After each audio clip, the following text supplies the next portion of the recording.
Ah,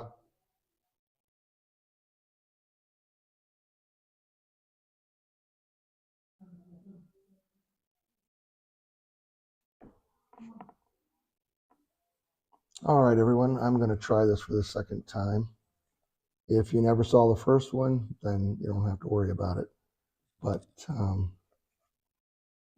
hopefully we'll get through this.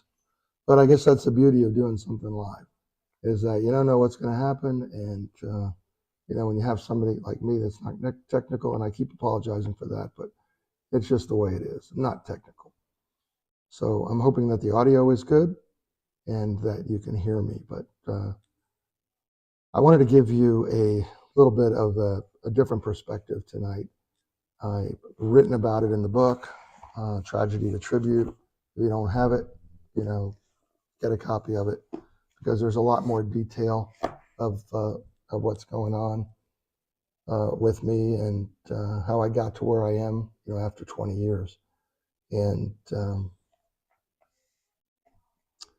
so you should read through it. But I wanted to talk a little bit about the spiritual side of things.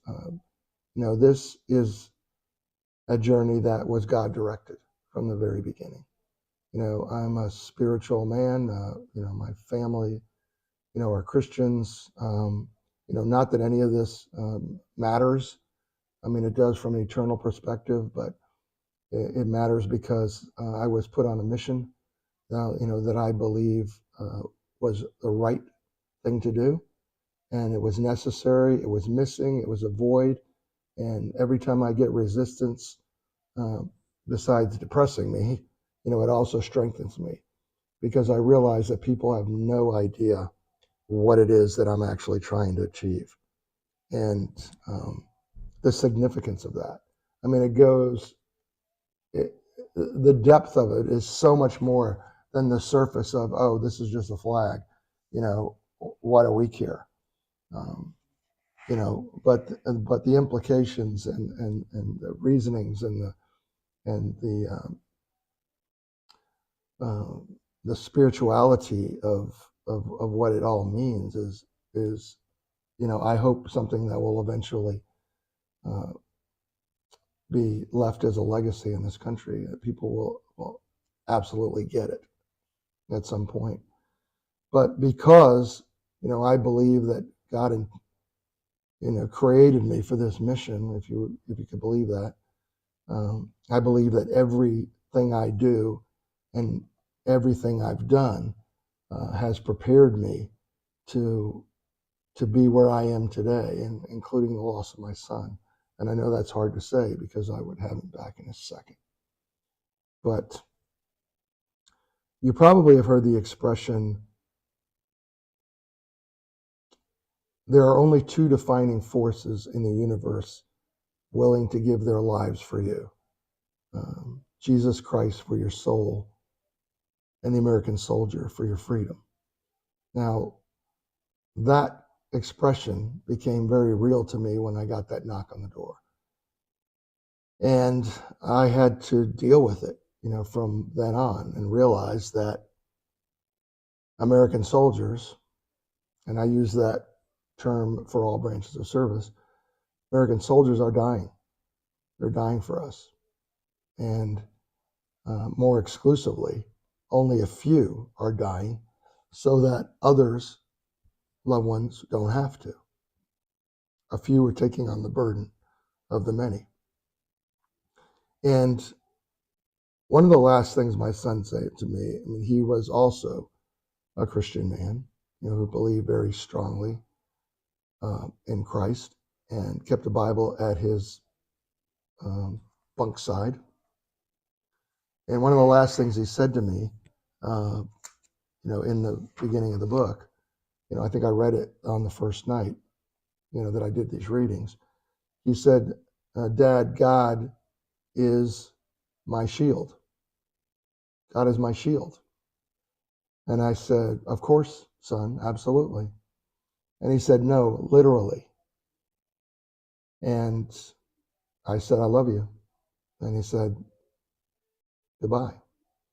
That was the last, words spoken or delivered out of his brain to his dad. And I never heard from him again. That's devastating. I wrestled a lot over that. God and I got into some really heavy conversations.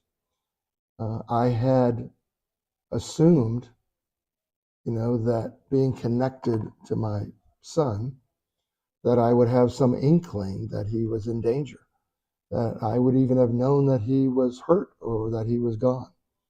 And I had no idea. I had no premonition. I had no understanding of that. And I had a problem with that. I had tied yellow ribbons around all of the trees in our front yard, these huge ornamental Bradford pears. And they all had yellow ribbons, 7 of them. Those ribbons had to turn black. I didn't understand why. I had a lot of questions. And within 2 weeks of my son's death, he died on December 29th of 2005. We had planned his burial in memorial in Arlington Cemetery on Friday, January 13th. And I had some really heavy conversations with God ahead of that burial. And God kind of like very gently, I felt, wrap me in his arms. And as clearly as I've ever felt a word from God, I felt that day when God said to me, I know you're hurting. I know exactly how you feel because I lost my son too. And I'm thinking, whoa. And then he began to say, but I want to tell you that your son and my son are together with me in paradise. That's all I needed. Instantly, my demeanor changed. Instantly, I realized that as a parent, my job was really to get my kids to heaven. Because if you do believe in eternity, this life is a blip. We're here for a moment. We're here from a moment. I was just talking to a family earlier today, from a Vietnam era family, and they were saying how fast time has gone. Their loved one had died in Vietnam in 1967, and here we are, in 2026, and that loss is a blip, right? And so what did it do to me? It brought me some comfort. Yes, I was in pain. I mean, don't anybody think that, oh my gosh, I lost my son, I got this word, and now I'm all of a sudden healed of any, future pain. No, I hurt like hell all the time. I cried today. It's not it. But there's a difference between the hurting pain of what I was in and the assurance of knowing that it's not about me and how I'm feeling. And I started thinking about how other families were feeling. Maybe they didn't have that assurance. Maybe they didn't have that understanding or that faith. And what were they going through? I'll tell you, I could not navigate it without God in my life. I just can't do it. I mean, every day still. And so how do others do it? They look for outward ways to be comforted, I'm sure, right? Some families still haven't gotten out of bed, I mean, figuratively.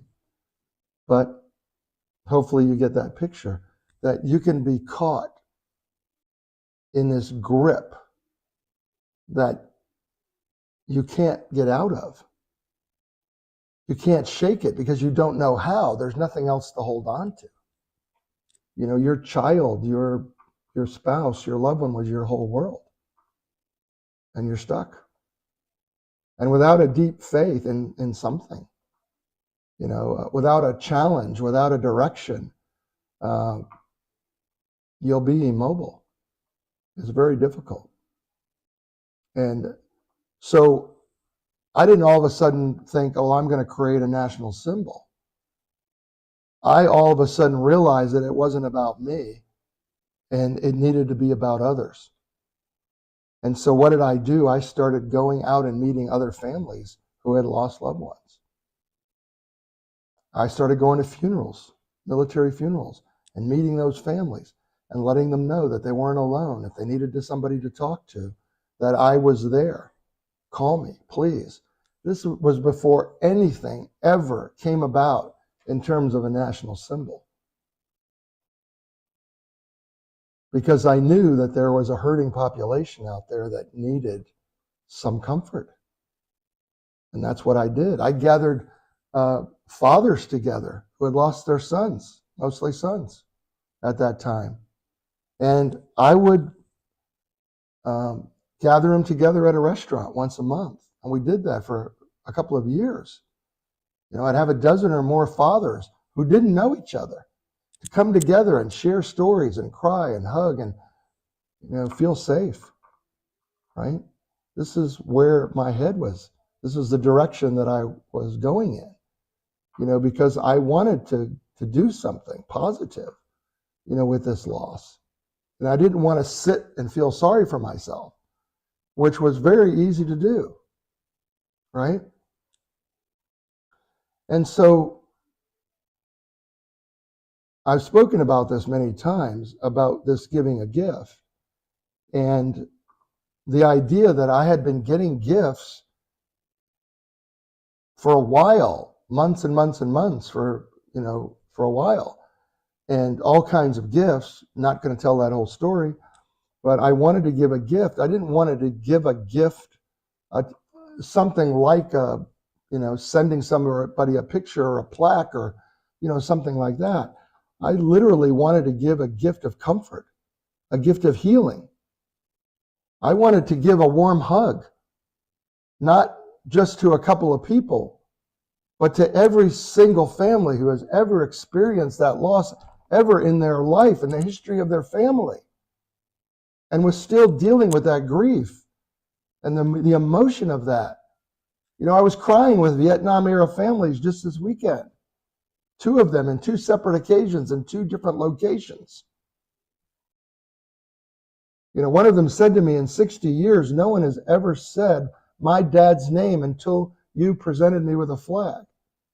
I mean, I don't even know how to answer that, because I'm just doing the best that I can to make sure that every single person, every family member is remembered. I mean, what you guys may not see in the big picture is that it's not just about the parents, and it's not just about the siblings, and it's not just about the spouses. Every single death is connected, do the research yourself, to about 30 to 34, extended family members. So that's on average, okay?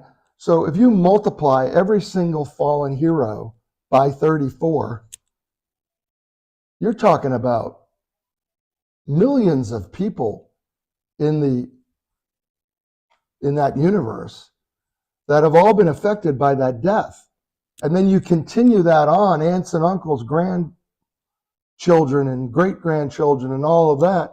You're talking about an incredible number in that population, an incredible number. So I'm not talking about sending something to, and yes, we're presenting flags to families. We've got almost 6,000 flags. That's a drop in the bucket. That's not our mission. That's a nice thing to do. It's the right thing to do, but we'll never reach them all. No matter what organization you're a part of, no matter what wonderful benefits are being provided by the government, those are all wonderful. They need to happen, but there's a limitation. There's a finite number. That's not the universe that God wanted to put me in. Because I believe that this gift was intended for every single individual who was touched by that death that we're not remembering with some tangible other way.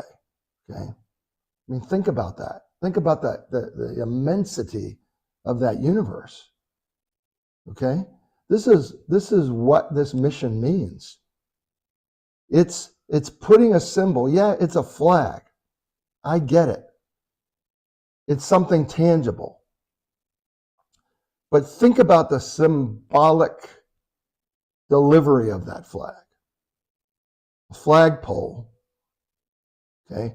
How many people see a flag on a flagpole?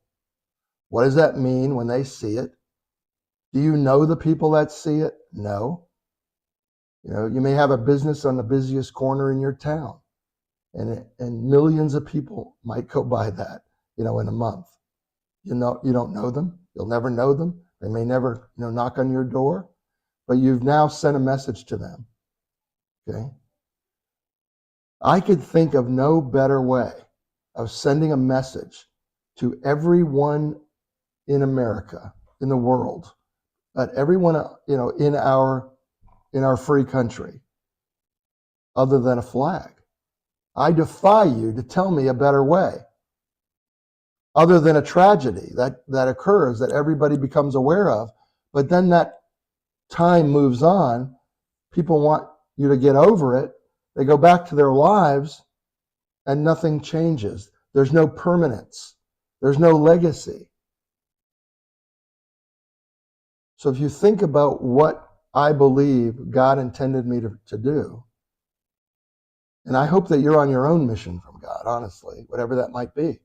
But God intended for me to bring healing through the vehicle of a flag that could send a message to every fallen hero family in America now,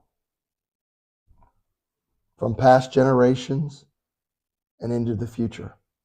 A legacy that only says one thing: thank you. I remember your sacrifice.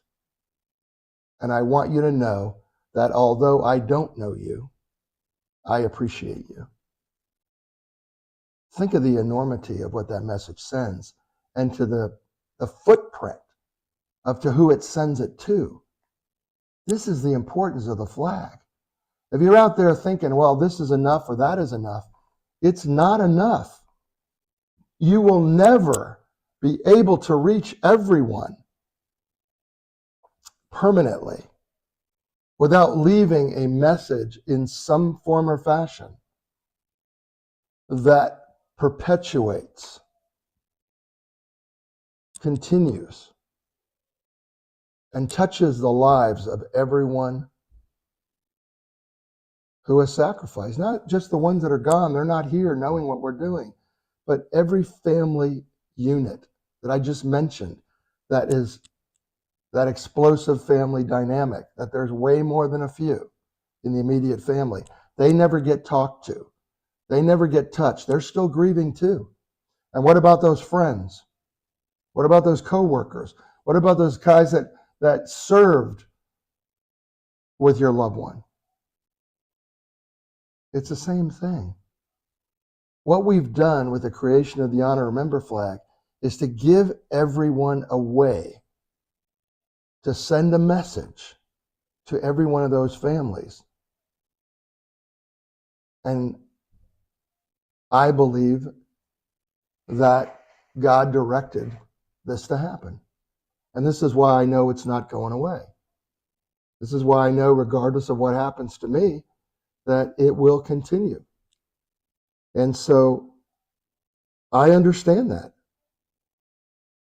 I understand that. And so after wrestling with God and visiting the funerals and praying about what I could do to bring a gift that would reach everyone, the idea of a flag came to me. And I didn't want to do it, but I started talking to veteran friends, and saying, hey, what if we had a symbol that recognized our fallen? We don't have anything out there like that.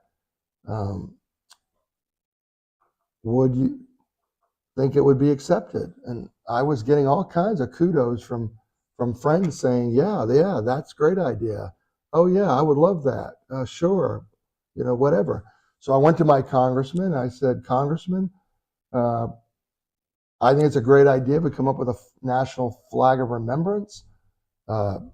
Here's some people that would support it, and I've talked to other families, talked to veterans. Yeah, well, that didn't go. That didn't fly. They said the American flag is enough. We don't need anything else. Well, my position on that. The American flag will never be enough. Can't be enough because there's too many things it stands for. It doesn't stand for any one thing. And so we need something that stands for this one thing so that families know when they see this one thing that we're speaking to them. I mean, it's pretty simple if you think about it. And so again, I just went back and wrestled with God and said, listen, nobody cares about this thing. I don't know what to do. And, I visited a church. Again, this is the spiritual part of my journey. And, while I was in that church, it wasn't my church. I was 2 hours away from home. I wasn't anywhere near my community. And they were praying for individuals to who had an entrepreneurial business. They were praying for business people, right? And I was sitting in the back, being my introverted self. And the pastor calls me up. He says, you back there in a green sweater. He said, would you come up here? Oh, is that your wife next to you? Both of you come up here. And by the way, I'm going to stop right there. Not for the night, but March 5th was my 49th anniversary. I just want to shout out to my beautiful bride, Patricia. And 49 years, she's managed to love me up to this point. I'm grateful for that. The pastor called me up and started praying. And then the next thing he said, God has a mission for you. He said, fasten your seatbelt because you're going to be launched like a rocket in a way that you have never known before. And I had no idea what he was talking about. And so got back in the car, was talking to Patricia, and I said, do you have any idea what they were talking about? And she said, no. I said, well, I don't either. And she said, maybe they're talking about your flag. Maybe he was praying about your flag. And I went, oh no, nobody's interested in that. I don't think that's even got legs. And so we didn't talk anymore about it. And the next day I went back in prayer. And I was thinking, Lord, why has this come up? Is this really what this word that you gave me means? And so I started thinking about that. And I go, well, maybe I should be thinking about it. Maybe I should be acting on it. Maybe it is important. And as clearly as God had spoken to me before, I heard his words saying to me, if you think it's important, then you have to do it. You can't give it to someone else. If you think it's important, then you have to do it. And he said, but if you do it, then I will walk with you every step of the way. And my first thought was, yeah, I think it's important. I do think it's important. But I didn't know what to do. I didn't have the talent. I had a full-time job. I had a great job. And I was still in my own grief. And I didn't know what to do. So, I've been in the kind of the production business and marketing for years and creating different products in publishing arena. And so I knew how to put a project together, and I knew how to back time things and come up with it. But I never created a national symbol before. And the POWMIA flag, although it was an inspiration to me, really had no framework to follow. I mean, that was established back in 1971, before the internet and before a lot of our ability to keep records and things like that. I mean, I talked to a lot of people. I'm not going to go down that trail. Maybe I will sometime. But within a few months, this was in February of 2008. My son died in December of 2005. I had gone through a lot of processing. Okay, I've talked to a lot of families, hundreds of families by then. But here God was saying to me, if you think a mission is important, then I'm going to walk with you. And within 3 months, we're talking about May of 2008, Memorial Day, I had a flag, I had an organization in place, I had a web presence, and I had an unveiling, with a congresswoman, at a major memorial a museum, downtown MacArthur Memorial, and everything was falling into place. And by that time, in this process, I had no intention of personalizing the flags and gifting them to families. But even that part of the healing that I believed was necessary came into focus. And we realized that personalizing these flags and gifting them to families as we were creating this national symbol would bring healing personally and individually, and bring comfort in a way that didn't exist. That just didn't exist.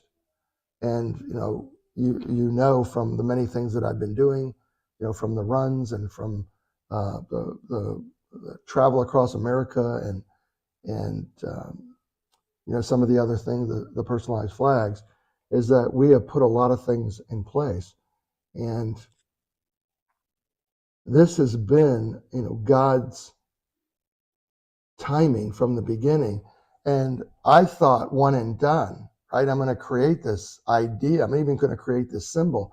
I'm going to put it out there. People are going to glom onto it. And I'm going to just keep going about my business. And then we're going to have a national symbol. And it became one of the most difficult and challenging and possible an incredible undertakings that I've ever been on. Nothing about it has been easy. Every minute of every day, just seems like a challenge. Including to the point where I get the pushback of, we don't need this. Yes, we need this. We need this more than you will ever know. So, don't stand in resistance of this. Just acknowledge it, embrace it, and you'll see it down the road. You will see it down the road, I guarantee it, because God does not do a bad thing. God is not putting into place something that isn't going to bring and bear fruit, and good fruit, right? Because there's nothing that I've ever encountered or been told that was a really good reason why we shouldn't remember our fallen. And I think I said this last week. If you think you're remembering the fallen with what you're doing, how many are you remembering? And let's broaden your horizons and think of, okay, well, I know in my universe I'm remembering 1,000 or 5,000 or 100 or 10, whatever that number is for you. But in the ultimate universe, we can embrace a symbol that remembers them all. So you can do both. You can do both. One thing that I didn't go into, and I really don't have the time to, was before even the flag, I went down another spiritual path, and that was forgiveness. And it's in the book. It's in a chapter called The Bullet, where I actually researched and tracked down the very instrument of my son's death. And that was the bullet that took his life. I found that bullet. I acquired that bullet. And then I prayed forgiveness for the man or woman who took Tony's life with that bullet. And in a way, and you may not be able to understand it, but read the details about it in the book, is that I had to wrestle with another piece of the fact that vengeance was not on the table for me.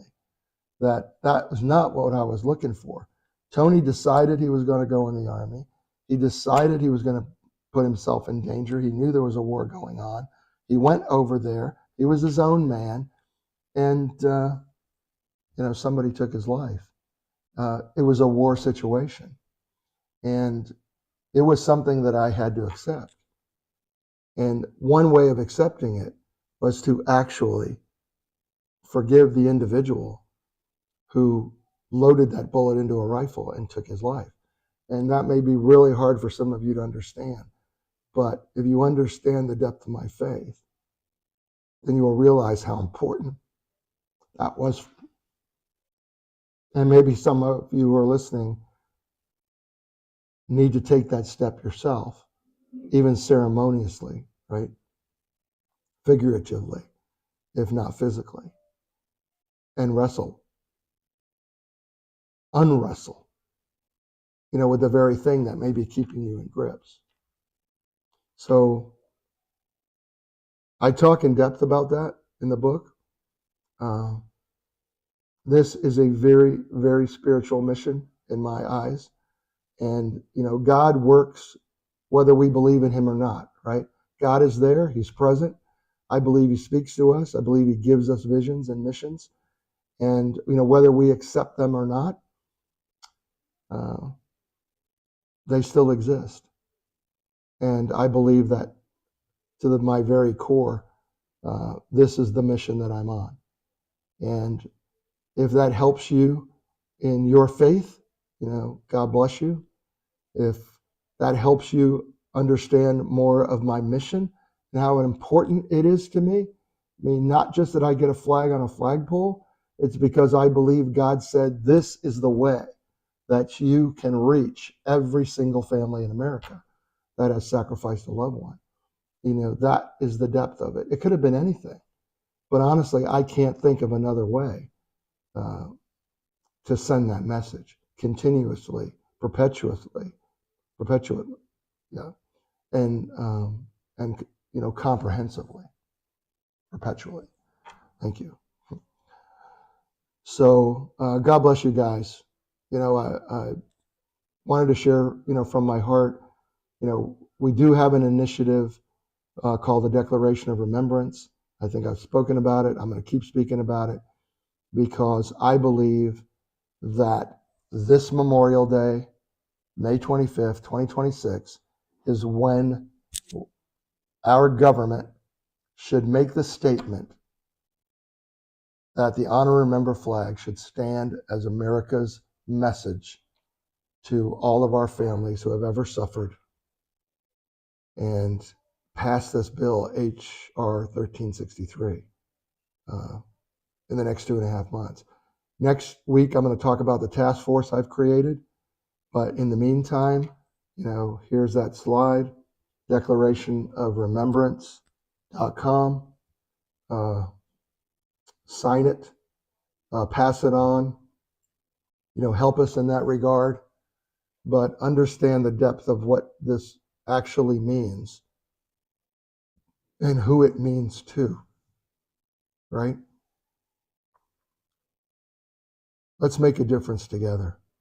I've used the phrase, and I know we all use throwaway phrases, but if you think about the phrase in what it signifies, when I say that individually we remember a few, right? People we know, people where our organization is touching. Individually, remember a few, but together, through the expression, I believe, of the honor and remember flag, together we remember them all, literally. God bless you guys. Thank you for hanging with me. I'll talk more about legislation and how everyone can help next week. But God bless you, and please find your vision. Now pray. Let God speak to you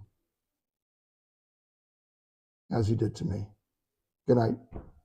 Take care.